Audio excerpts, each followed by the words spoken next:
бар ма, жоқ па?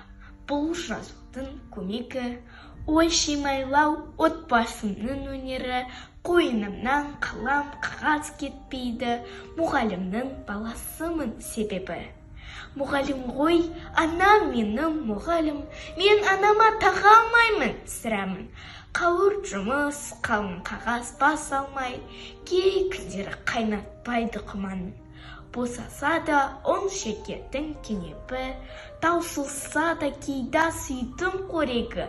Мамам менің айлық алса сол күні, ең әуелі қағаз алып келеді. Қағаз жазды дер ақынша самайдан, үлгермесе ашу қысып қарайған. Жазғандарын кітап қылып шығарса, асар мүмкін шәкәріммен Абайдан.